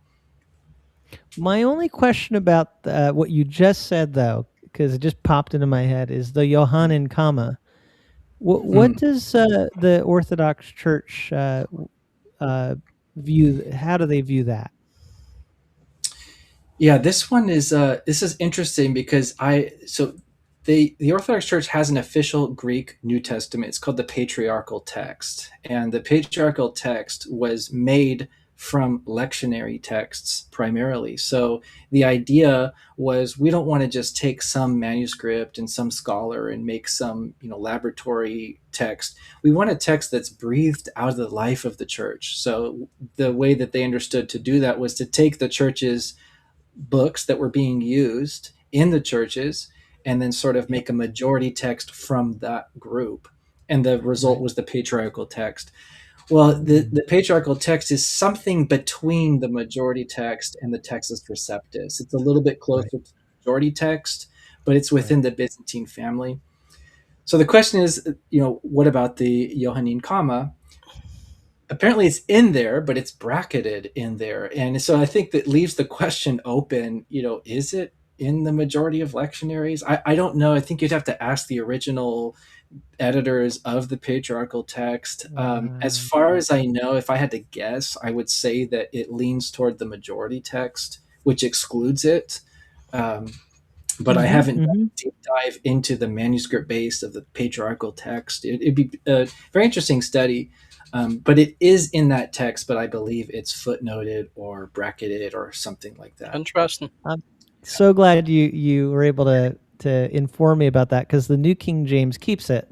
Yeah, Um, and it does have a footnote, but the New King James has footnotes all over the place. So right. it's hard to tell that it's so controversial. I mean, maybe I actually have one here. I can look and see what it says.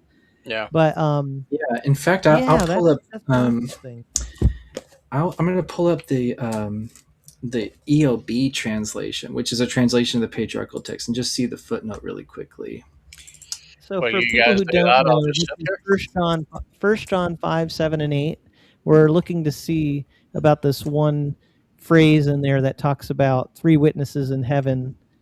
Um, yeah, there are three who bear witness in heaven: the Father, the Word, and the Holy Spirit. These three are one. Whereas many Bibles do not contain that phrase because it's questionable whether very questionable whether it was in the original book of First John. Yeah. So let me So look at the footnote here. It says, yeah, it yeah, says go ahead. Go ahead. N, U, and M omit the rest of verse 7. A passage found in Greek in only 4 or 5 very late manuscripts. So it does actually add there something specific. It says it's only in a few manuscripts. Yeah, and I have something similar in the EOB. This is the EOB translation, Eastern Orthodox Bible. Um, it's a translation of the patriarchal text from an Orthodox priest, and we can talk about Orthodox translations later. But it has a footnote on this, and I'll read it because it's pretty interesting. It says only a few Greek manuscripts include this clause, known as the comma. In heaven, the Yeah. Father, the Word, and the Holy Spirit, and these three are one, and there are three that testify on earth. This passage is undoubtedly an interpolation or later theological comment, seemingly of Spanish Latin origin, but it is a part of the patriarchal text, but in smaller characters, and therefore included in the main text of the EOB, but bracketed. So there you go. It's There you go. smaller. What does that mean? I don't know. Second level, second level text. Canonical yeah. I'm not the guy to talk about it, but I do know if we had Dwayne here, he'd maybe weigh in on it as well. But there's a few people that make the argument. I don't know which church fathers they appeal to, but apparently some church fathers quoted it very early, though. So Yeah, there's also that's that. true. I do see a question here, and maybe I've missed some questions, but I'm going to bring this one up and tell me, Layman, if I've missed any. On my screen, I can only see a few here, but yeah. Oh, okay. Okay. Well, I'll try Yeah. to go back and look, but this one says, what are your thoughts on the forthcoming New Rome Reader's Edition that has the LES for the Old Testament and a New English translation of the 1904 patriarchal text for the New Testament? Tony, you've been doing your homework. Yeah, this is a great question. I love this. So one. before you answer that, Philip, sorry, I don't want to cut you off, Tim. There is 2 more underneath that one, so if you want to go Okay. that way, yeah. Sorry, Philip, back to you. So that was the first one? Yeah, so Joe's got one underneath this one directly, and then Okay. Tony's got one directly underneath that again. So there's 3 questions in Okay. a row for you. I'll try to find them. Thank you. Sorry, Philip, didn't mean to cut you off. No, you're fine. Yeah. You want me to answer this one now? Yeah. Yeah. Sorry. Okay. Yeah. Yeah. So coming out, maybe March or April this year, this Bible will come out. It's done being produced. I think they're printing them and they'll start mailing them out this spring. So this is really fresh news information. Some people have been waiting for this Bible for years. It's a really big deal in the Orthodox Bible community because it is a new Orthodox Bible from an Orthodox publisher, New Rome Press.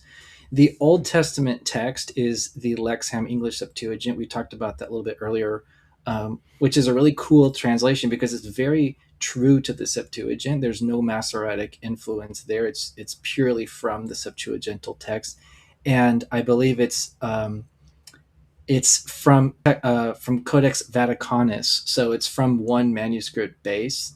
Which is also kind of cool because it means that it's not put together by any scholar. It's a translation of a manuscript right out of the life of the church. The New Testament is the EOB. That's this one here. So it's already out. Both of these translations are already out. You can get both of these translations, but this new Bible will have both of these translations from 2 different publishers now in one volume. And many people feel like this will better represent the Orthodox Bible tradition than any other publication because it's a pure Septuagintal and patriarchal text translation. What about you? How do you think you'll view this particular Bible? Well, I have both of these translations, so I already use them and familiar with them. So there's nothing too terribly new that I'm going to get out of it. But I do like the idea of having them in one volume. I think that's going to be very helpful for people. I'm not sure if I prefer Lexham over the Orthodox Study Bible's Old Testament because I really like the way they word things there, and I don't know. I just feel like it's much more human. It's the Lexham sometimes picks strange words. One that I always pick on is they translate books, biblios, as documents, which I always found interesting. Like, they found the documents in the temple. Like, documents? Would they print it out from Word or something? I know, yeah. Um, but yeah, so just sometimes they pick some strange word choices, but it's not. I wouldn't say it's inaccurate. It's just different. Some of the word Yeah, choices. and now the one you prefer is the Orthodox Study Bible edition. Yes, So for that's the Old basically a Testament. Yeah. modified New King James version. Yeah, but I would say if Mm. if I didn't have either one of these, if I didn't have the New Roman, didn't have the Orthodox Study Bible, I would say buy both. But if you had to choose one, I would choose the OSB. But I think a lot of people are going to prefer this one. It's very beautiful. It's New Rome Press. If you've ever seen their books, they're absolutely beautiful, very beautiful. They're going to have a hardcover edition. They're going to have a leather edition, a synthetic leather edition. I'm sure it's going to be gold gilded. There's going to be illuminated, pictures in it. It's going to have border. This would be a very beautiful Bible. I think that there is something to say about a lot of modern Bibles just look very bland. And I don't think that the publications always correspond to the dignity of the Bible if they look too boring. They're But I think getting this one's, better. yeah, they're getting better. Yeah, for sure. But I think it's a little bit reminiscent of some of the older Bibles. If you look at Yeah, the old, you that's know, right. ancient Bibles, they're very ornate, very beautiful. You should reach Yeah, So out yeah, to him, see if you can get a review copy. yeah, yeah, that would be certainly. interesting. And I just want to stay on the topic of translation. Then we'll get to Joe's question. So or Joel's question. I haven't forgotten that. I thought Orthodox preferred Byzantine text translations. Yes, and this might have been when we were talking about the RSV, Hmm. because Right. yes, we do Probably. prefer. We do prefer. Yeah, it's funny because they'll read in Greek, in the same liturgy service, they'll read in Greek the Byzantine text type in Greek, in Kini Greek, and then they'll read the RSV translation from the critical text. So they might not always be, the same exact content. But Hmm. like I said, it's the RSV is there because of the relationship it has through that original committee. It was connected by an Orthodox participant there, and it's just become part of the life of the church in the English speaking world. But at the end of the day, yes, we prefer Byzantine text translations. That's why a lot of people now are using the Orthodox Study Bible with the New King James. A lot of them are using the EOB New Testament, and that's what's going to be in the New Rome Press publication. Will be that Byzantine type text as well. Hmm.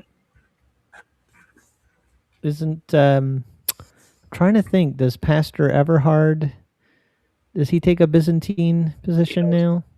Yeah, that's becoming Nuanced Byzantine majority, I believe. Byzantine majority. Maybe also Dwayne Green is something along that lines too. Yeah, they both share Yeah. the same. Yeah. Yep. Um. So let's get back to Joel's question. It's my Now, understanding that the yeah. I was just going to say he technically already answered this, so he'll probably be able to get that. Oh, okay. So Joel, he'll answer now, but also if you go back and rewatch the video from the start, he's answered this one as well. So Yeah, maybe the only thing you want to focus on here is if you think they'll come back into fellowship. But mhm. go ahead and answer however you want. Yeah, the my answer would be they're not. It's not a schism. That's not the right term for what's going on. It's a one-sided break in communion. So the Patriarch of Constantinople still considers himself in communion with Moscow. And not a lot of people seem to know that. It's only one-sided. So Moscow has said we're not going to commune with Constantinople until this issue with Ukraine is resolved. Hmm. Um, so not exactly the same thing as two churches disagreeing to the point where they break apart. It's not really that situation. It's more of a temporary situation until the issue is resolved. Um, and I do believe that they will come back into fellowship. I don't know if it will be anytime soon. This seems like a rock and a hard place sometimes with these two sides. But yeah, I do believe it'll get worked out. Yep. Also, Joel, don't worry about the fact you came in late, bro. I just mean if you do want to see his fuller answer, go back and check it out after. Yeah. So I know Layman said um he's gonna lose steam at 2 hours. So I want to keep my eye on the clock here. We are getting actually close to Yep. that 2 hour mark. Yep. Um, and I actually am gonna have to get going for dinner myself, and we don't want to keep our guests too long either. But these have been really great things to talk about. It's been really enjoyable Mhm. and I'm having fun. Thank informative. you. I think one question, maybe just you know, to kind of round out the conversation a little bit, or to just interact a little bit with some of our different traditions, is where would you say that Orthodoxy, um how, I guess, compare and contrast a little bit with Protestants, like, where do you see some good overlap and the ability for us to have good fellowship? Where do you see, though, some disagreements that can be really challenging for our two different backgrounds? Yeah, this one is.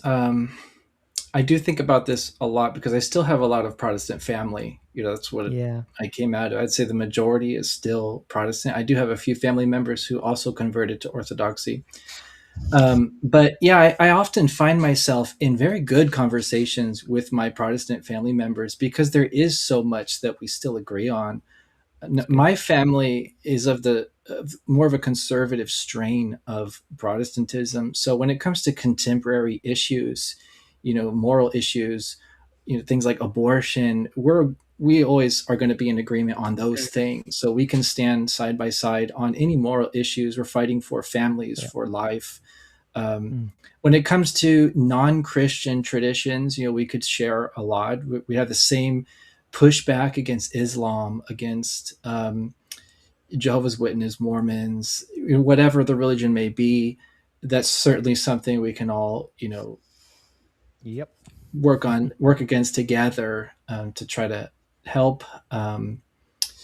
What else? We have a very high view of the Bible, like Mhm. Protestants. I don't think there's any real difference in the level of, reverence for the Bible. I think it's exactly Yep. the same, even though, some people might not present it that way. I have seen Mhm. people online who, Orthodox, who might not think as highly of the Bible as they should. I've seen Mhm. this, but I don't think in our official teaching there's any lower standing of the scriptures. We have Yeah. the utmost high place when it comes to scriptures. In fact, the whole first half of our liturgy is focused explicitly on the scriptures, and reading the Bible. Hmm. So when it comes to the Bible, of course, we're going to always defend it, the accuracy of the Bible, and so on. The Orthodox Church is also pretty good about respecting scholarship. So a lot of the biblical scholars who are Protestants are often very well received by Orthodox Mhm. communities. Hmm. We're not closed minded when it comes to research and Western scholarship. So they often work together, like the RSV or the NKJV. They were working together. Um, Right. and just in general theology, I think Protestants probably have, less of a horse in the race when it comes to things like the filioque and stuff like that. That's more of the, Catholic Orthodox might, beat each other up over it, but the Protestants might say, well, you believe in the Trinity. It's fine. So I don't know. I think classical Protestants would have, they would have more of a horse in the race. They would agree with the West on that. But yeah, no, I think you're bang on with that. A lot of us would say, "What is that?" I mean, I know what Yeah, you're referring to, but a lot of us would say, "What is Yeah, that?" just yeah, yeah. for the audience, it means "and from the Son." So, Philip, you can obviously give Mhm. the Orthodox position, but the West would teach that the Spirit comes forth from the Father and the Son. The Orthodox view would be that the Spirit spirates from the Father. Correct? Yeah, that's right. And I think one way you can look at this is the real problem, I would say the impact point of the issue is the Council of Florence. And a lot of Mhm. people just don't know this, but that was a reunion council, or an attempt at a reunion council between the East and the West. And they were trying to resolve this issue. This was back, I believe it was in the 1500s. No, it was in the 15th century, I think. Anyways, medieval council, and the Catholics asserted their understanding of the filioque. The Orthodox did not receive this council. It has been rejected by some of our greatest fathers, like St. Mark of Ephesus. But the Protestants, they would have no problem throwing out the Council of Florence because they wouldn't recognize that the other claims there, right, on the papacy and on the maybe some of the biblical topics, purgatory, things like that.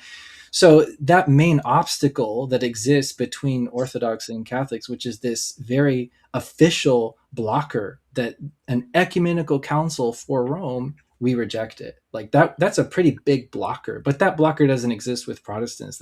We would have no problem saying that Florence might have gotten it wrong. Protestants can say that. Yeah. Catholics can't say that. They can't say that Florence was wrong. So I would say there on this that's probably one blocker that doesn't exist between Protestants and Orthodox is we can have very healthy discussions about theology without these sort of official blockers, forcing us to have an opinion or the other. Yeah, actually, in some ways, Protestants can be the easiest to be able to work in different directions because I know certainly Catholicism has some very strong views about things that they've come down with in church history, and I think the same on some level is true with Orthodox. So is there anything you would highlight as far as challenges, when it comes to being able to really be on the same page theologically? I think with the original reformers, there were a lot of obstacles. There was a dialogue between one of our patriarchs named Patriarch Jeremiah II, and he dialogued with some Lutheran theologians. And all of these letters have been recorded, and you can read them. And they're basically trying to, I think the Orthodox and the Protestants were curious how similar they were. And it was sort of the first dialogue between the two. And they found a lot of agreement, of course, but there were a few things, just a handful of things that were real stickler issues on both sides that they just sort of agreed to disagree and go their separate ways. I know one of those is the veneration of saints and icons and relics. That was something the original reformers seemed to be very strict about, which is understandable if they're coming out of a medieval context. Who knows what abuses were going on at that time that the reformers were reacting to. So it's hard to say, if they were, if they were in the East, would they have had the same reaction but there's all kinds of misunderstandings that probably happened. But at the end of the day, that was one thing that they just said, we're not going to agree on this and go our separate ways. That's a really good topic. Yeah. Even on that, like even on Rome's side, some of their top apologists today admit that there were such bad abuses within the church. They wouldn't go as far as to say that the Protestants were correct in causing the Reformation and splitting. Now, interestingly, Luther didn't want to split. He was excommunicated from the Pope, by the Pope, I should say. But it's interesting that even their top apologists would even admit that there were such bad abuses that there was a need for, I forget what way Jimmy Akin worded it. He didn't call it reform, but he basically said a few things needed tidied up, put it that way. So. Yeah, that's right. Yeah, and I think that there might have been some discussion about faith alone, but as I understand it, this doctrine is a little bit easier to understand if you understand it in the correct way. I think there's a way of understanding sola fide that the Orthodox can accept. I think the main concern is going to be, are you completely cutting out our physical actions from salvation altogether? Like, are you disconnecting those so much that they become completely useless? I think that's admittedly a debate within Protestantism itself. Right. Yeah. So there might have been some debate, with the Reformers and the Orthodox on that. Interesting. But I think on the papacy, there's a lot of agreement. They will agree on the historical narrative and the development of the papacy. Maybe not 100%, because the Orthodox, as we talked about earlier, did recognize the Patriarch of Rome as a pope, but we don't believe that he had the same powers and authorities that the Catholics would like him to have Yeah. today. So we would say we want an Orthodox Pope is what we would want, not a Hmm. a Catholic kind of Pope. But the some Protestants might feel the same way, right? They might not mind having a good Pope, Pope who agrees with them on the faith and practices. So Hmm. there might be a lot of agreement there. Yeah. Now, I know we're wrapping up, but I would be remiss if I didn't ask this because I have this conversation with nearly every Orthodox person I come into conversation with. I've been reading a little bit into you guys' sources, and it seems like you guys don't completely reject PSA, penal substitution.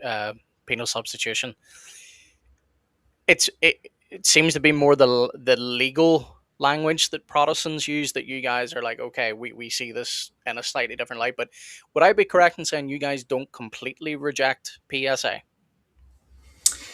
Yeah, there's a really cool lecture given by a very famous Orthodox writer called Bishop Callistos Ware, and he talks about all the different atonement theories. I watched it years ago. I don't know if it's still online, but he basically he talks through each of the different atonement theories and sort of gives the Orthodox perspective on each one. And the impression I got was there's some percentage of agreement with every single one.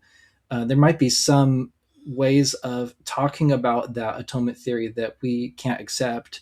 But yeah, I would say there are some elements of the penal substitution that we could accept. I know that a lot of fathers talk about our sins being put on Christ, and then Mhm. he's on the cross and he dies, putting our sins to death. That's Yeah, something I see recurring, which some people might interpret as being closer to a penal substitution view. But like you said, it doesn't have that very legal sense to it, even though the yeah. cross is doing something for the remission of sins. It may not be the same language.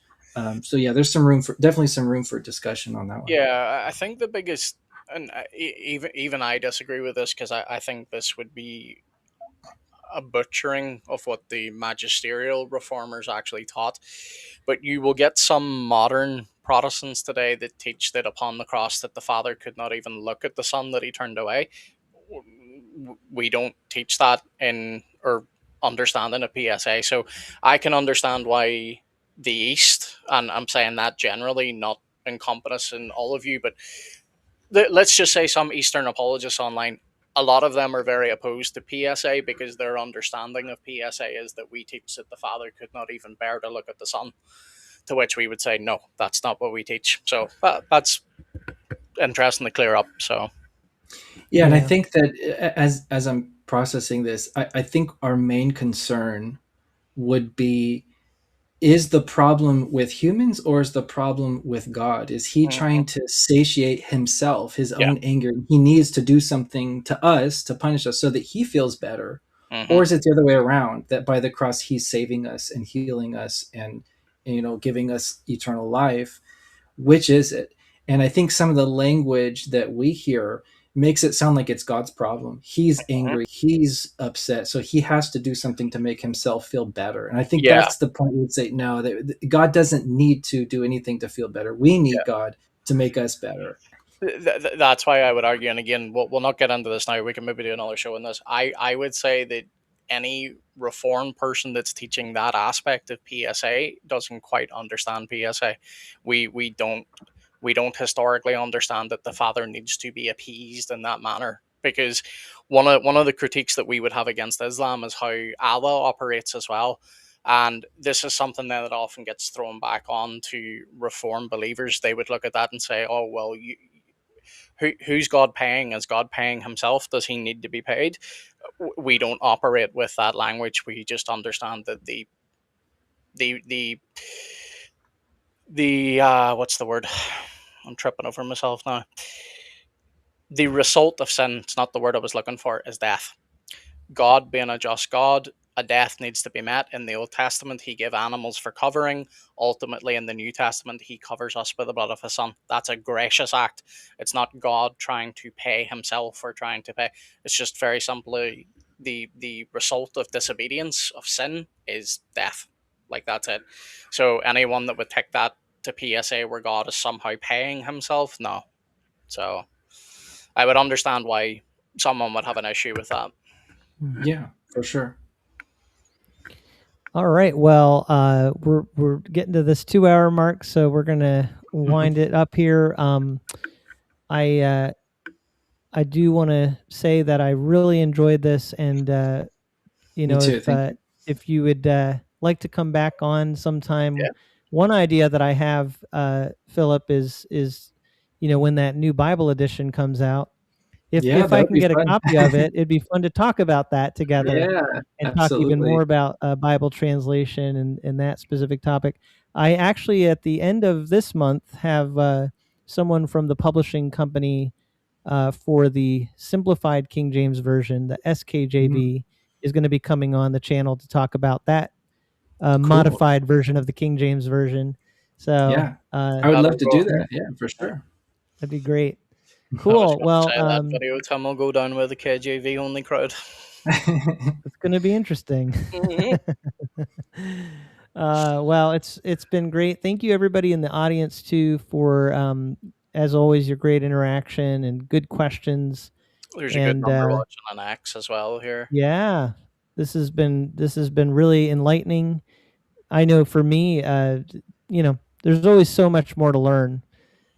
So talking with people who are in a you're in a certain tradition that I'm not very familiar with, so I've been learning a lot today, and I know the audience has as well. Mm-hmm. All right. Well, thank you, everybody. And again, thank you so much to our guest, Orthodox Philip, for being here. Thank you, guys. Check out his channel Go subscribe if you on haven't. YouTube. Yep, you can subscribe to that and get a lot of interesting information about church history. Anything else you want to say about this, Philip, or tell the audience? Yeah, thank you for showing my channel here. Yeah, I love to talk about biblical topics, early church, worship and veneration, early Christian iconography. Those are some of my favorite topics. So if any of those are interesting to you, please subscribe. I'd love to have you there.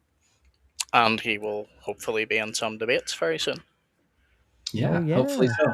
That's right. on the Layman Apologist channel. Lord willing. Lord willing. All right. Well, also remember, I plan to try these at some point in a future video if we can get Layman some American food that he hasn't tried before. Send me sodas. I'll be happy with sodas. There you go. That works. All right. Bye, everybody. We'll see you, Lord willing, next week. Mm-hmm. God bless, folks. God bless.